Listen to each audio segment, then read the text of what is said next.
जय श्री कृष्ण दोस्तों मित्रों, कामदा यानी जो प्रत्येक कामना को पूर्ण करने वाली हैं और वो हैं चैत्र मास के शुक्ल पक्ष में आने वाली कामदा एकादशी। नारद पुराण में वशिष्ठ मुनि द्वारा कहा गया है कि गंगा गया काशी, पुष्कर, कुरुक्षेत्र, रेवा, वेदिका, यमुना और चंद्रभागा में से कुछ भी भगवान हरि के दिवस एकादशी के समान नहीं हैं। राजन, यदि कोई अनजाने में भी एकादशी का पालन कर ले तो उसके समस्त पाप तत्क्षण जलकर भस्म हो जाते हैं और वे सरलतापूर्वक आध्यात्मिक लोक को प्राप्त होता है। तो आइए चैत्र मास के शुक्ल पक्ष के इस कामदा एकादशी पर उसकी विशेष कथा और महिमा का श्रवण करते हैं। इस व्रत का पालन करने से समस्त पाप नष्ट हो जाते हैं और व्रत के पालनकर्ता को संतान प्राप्ति होती है। जी हाँ, ये एकादशी का पालन करने से और उसकी कथा का संपूर्ण श्रवण करने से मनुष्य को सभी मनोवांछित फल तो प्राप्त होता ही है, लेकिन जो दंपति संतान प्राप्ति के लिए इच्छुक है उनके द्वारा इस एकादशी का संपूर्ण श्रद्धा और निष्ठा पूर्वक पालन करने से उन्हें एक सुयोग्य संतान की प्राप्ति भी होती है। इन वैदिक व्रत कथाओं के बारे में ये भी कहा जाता है कि इनका संपूर्ण फल इस कथा को पूर्ण रूप से सुनने या पढ़ने से ही प्राप्त होता है। आधा अधूरा करने से कोई भी कार्य सफल नहीं होता। दोस्तों, वीडियो में आगे बढ़ने से पहले आप सबसे निवेदन है कि यदि आपने अभी तक हमारे चैनल न्यू मोटिवेशन लाइफ को सब्सक्राइब नहीं किया है तो सब्सक्राइब कर ले और वीडियो को लाइक करके कमेंट में जय श्री नारायण जरूर लिखें। तो चलिए कामदा एकादशी व्रत कथा का श्रवण करने के लिए हम सवारी करते हैं अपने काल यंत्र की और सीधे चलते हैं युधिष्ठिर महाराज के महल में, जहां भगवान श्री कृष्ण और युधिष्ठिर महाराज के बीच में महत्वपूर्ण संवाद हो रहा है। इस कथा का वर्णन हमें वराह पुराण में प्राप्त होता है।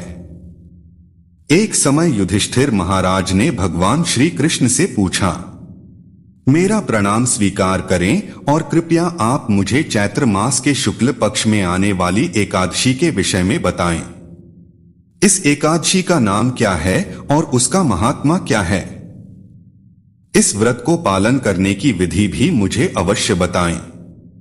प्रभु युधिष्ठिर महाराज के बाद सुनकर भगवान ने उत्तर देते हुए कहा है, प्रिय युधिष्ठिर महाराज, एक समय की बात है जब प्रभु रामचंद्रन के पितामह महाराज दिलीप ने भी अपने गुरु वशिष्ठ ऋषि से यही प्रश्न किया था।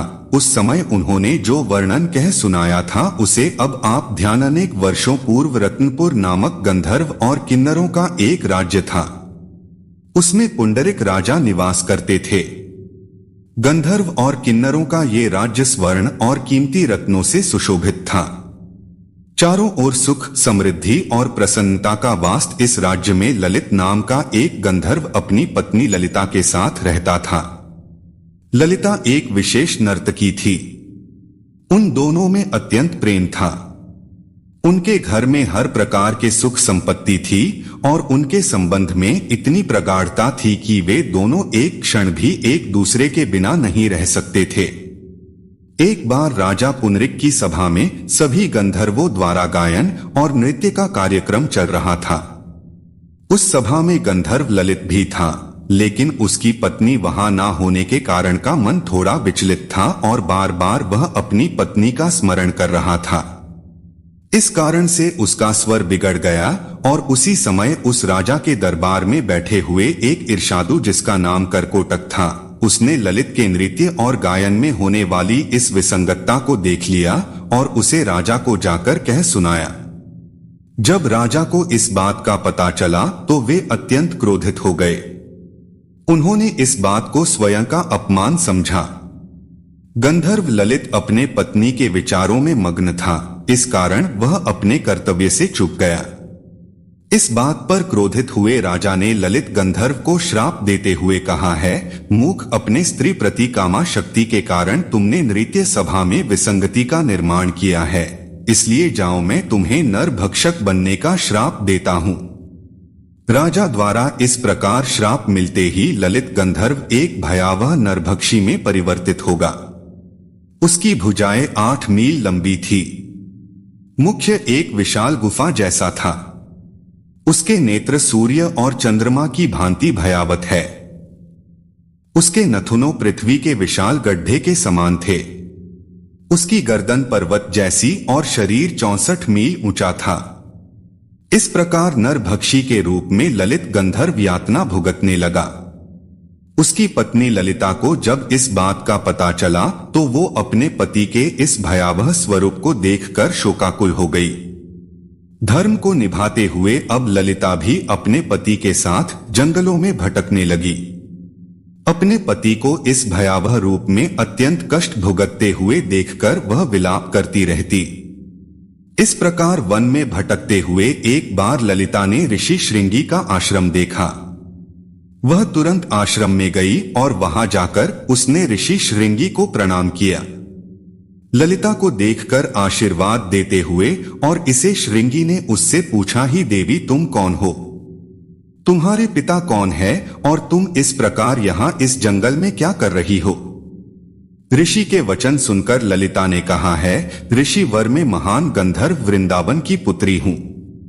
मेरे पति गंधर्व ललित को राजा पुंडरिक ने श्राप दिया हुआ है, जिसके कारण वे नरभक्षी राक्षस बन गए हैं। उनका ये कष्ट देखकर मैं अत्यंत दुखी हूँ। हे ऋषेवर, कुछ ऐसा उपाय करें जिसके द्वारा मेरे पति को इस राक्षस योनि से मुक्ति मिल सके। ललिता की प्रार्थना सुनकर ऋषि श्रृंगी ने कहा है, गंधर्व कन्या आने वाले कुछ ही दिनों में चैत्र मास के शुक्ल पक्ष की कामदा एकादशी आने वाली है। तो मैं सूरत का श्रद्धा और कठोरता पूर्वक पालन करो और उससे प्राप्त पुण्य फल को अपने पति को अर्पित कर दो। इससे वे अपनी राक्षस योनि से मुक्त हो जाएंगे। यह व्रत समस्त इच्छाओं को पूर्ण करने वाला है। ऋषि के वचन सुनकर सांत्वना प्राप्त ललिता ने श्रद्धा और निष्ठा पूर्वक कामदा एकादशी व्रत का पालन किया।